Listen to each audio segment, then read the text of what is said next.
I've heard the side of the situation with the environment and the historical preservation coming from the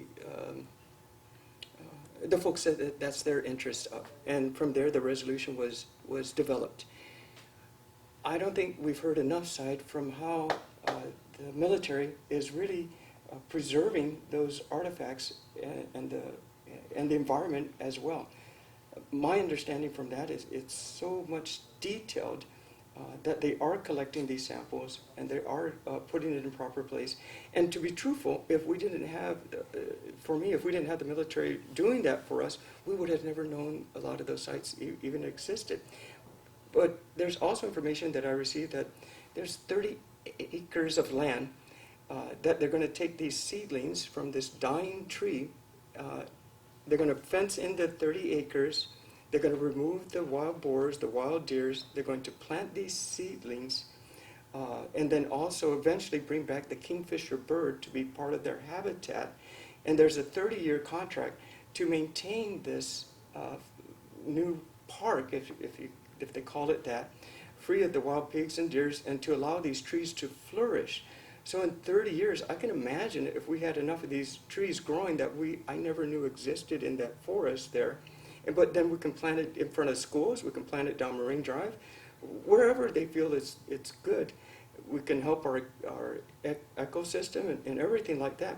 But they're not destroying it, they're preserving it, and they're helping us identify these trees as well, and what we can do to better make it flourish once again. There's so much more information out there about how the military is helping us with the historical preservations and the environmental preservations that we could, as a government, could never afford to do, even though we want to so badly. In addition to that, what I've understood is that there's a cost.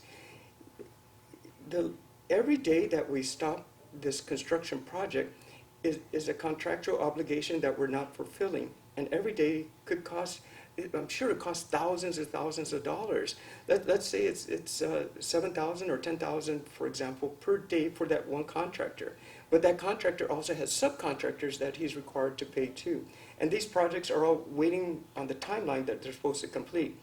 If we stop it for, let's say, 6 months, it could be $1.2, $1.8 million.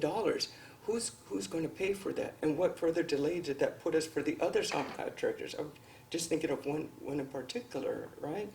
And then where are we after that? How would the military then look at the island of Guam? Or do you really want to stop all this? And what I also learned too is that this site where we're telling them to hold on for a little bit, that's the second site. Back in 2010, there was another site for this firing range. But because of people's opinions and everything, and they listened and so forth, they said, okay, move it and put it inside the fence.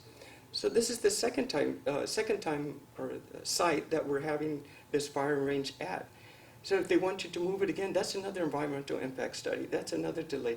Or maybe they'll just, we don't know the total impact, economic impact, by placing this in effect. We just heard one side of the story without looking at the total picture, and that's why I didn't participate and sign my name on the bill. I believe it's yes, they had the right interests involved. They want to protect the environment. You're referring to your colleagues when you yes, I am. Yes, and the people that have that interest, it's rightfully and it's justifiable. But we can do it in a cooperation with the military, and that's what that study was all about, and